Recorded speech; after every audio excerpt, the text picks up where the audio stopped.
load it with the command load underscore Boston. And if we use the descr command, then we can get an output of the number of attributes that are present in the database, which are generally the features of the database from which we can predict the prices. So here we have 13 attributes and a median value, which is the 14th attribute. So now we will just use the data frame object present in the pandas library to assign the features column from the Boston data to a features array, to a features data frame, and then we can print it and we can see the result. There are 506 rows and 13 columns, which are the 13 features and 506 values. We can also use commands like feature and then call a separate column like NOx, which is the nitrogen level, and we can see the values. Now we'll assign the target, which is the prices we need to predict, which are the prices that we need to predict, and we can use the data frame object present in the pandas library here to assign the target column, and we can check and print it.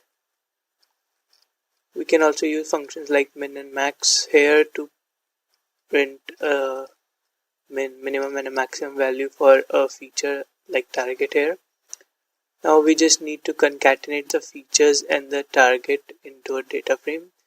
We can just use the concat function of the pandas library, and the axis equals to 1 denotes the column wise concatenation. Here the default is axis equal to 0, which is a row wise concatenation.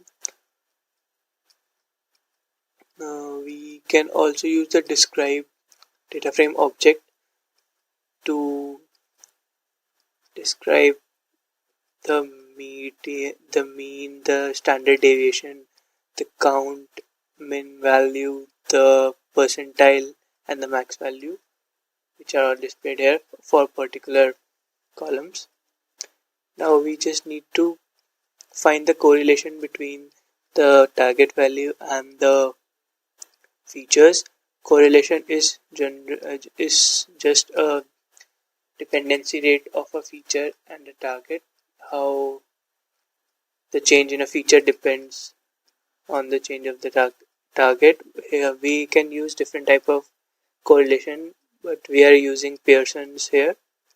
So we can just and we also will obtain absolute values for every attribute in the list feature, and then we can just zip them together in a list with the features and correlation value. Then we'll sort them and then unzip them again, and we can just use the matplotlib function, matplotlib library, to plot the graph against the attributes and see how they are dependent. We are taking the absolute value, so we'll get all the positive graphs, but if we remove the absolute function, we can plot the graph in which we have negative values and positive values for the correlation between target and attributes. We can see that lstat is an attribute on which the target value depends inversely, and the rm is the attribute on which the target value depends highly positively.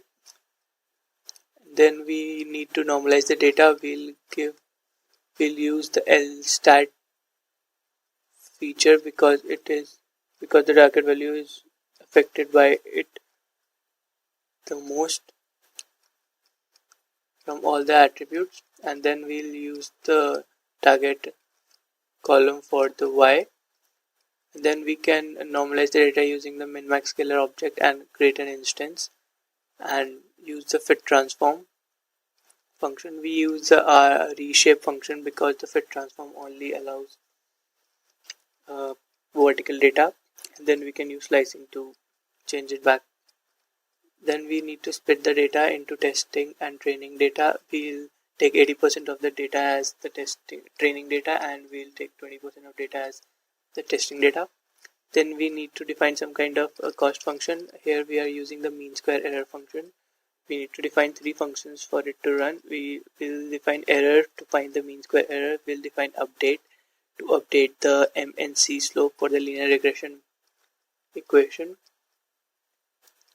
using the update function, and we'll define the gradient descent function, in which we can use the number of iterations to run a loop and check for error every time the M updates. After the error is less than the error threshold, we can break out of the loop and then save all the values in error case and return the final MNC value for the prediction. Here we use the gradient descent function, keeping the learning rate at 0.001, and after running the gradient descent function for training the model on the training data, we can plot the regression curve, which is the training data and the prediction values. We can see that the slope of the curve is negative because the LSTAT feature we use for the training model has a negative impact on the target value. We can also see the errors with the iterations.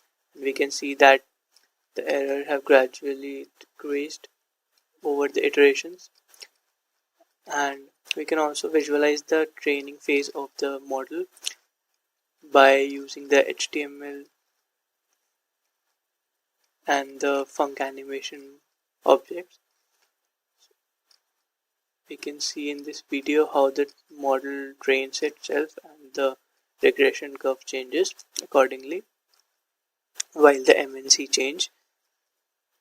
And now we can get the predicted values using the y equals to m into x plus c equation of the linear regression.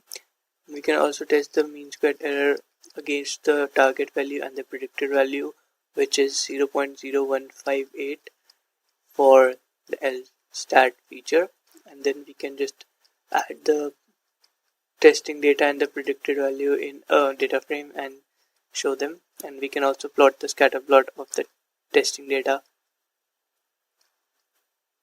and the target value and a line for the predicted, and we can see the results. Also, we need to find the predicted data in target values. We have the predicted data in a normalized form, so we need to revert the normalization by scaling it. We can use the inverse transform function for it, and then after scaling we can just put it back in the data frame and just show the values of the target value, which is the y-test, and the predicted value.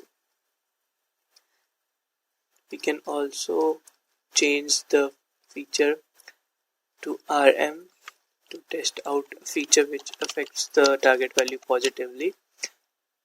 We can just change there and run all the cells below and see the result. We can see here that the graph for the regression curve after training and the slope here is positive because RM affects target values in a positive way. This is the error graph curve, and we can see that the model now has changed its direction and the slope is positive. The mean squared error here is 0.02, which is approximately 2 times the mean square error for LSTAT. We can also change the training feature to something which affects the target value at a minimum rate, as CHAS is a dummy feature. We'll use this. We can change it here and run all cells below to see. After the training of the data has been done using the gradient descent function, we can see the slope and the values are scattered around the map because the target value is affected less by this feature.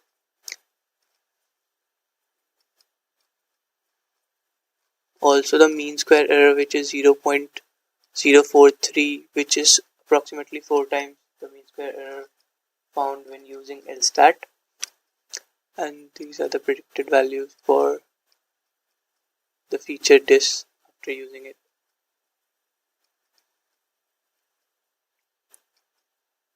Thank you for watching.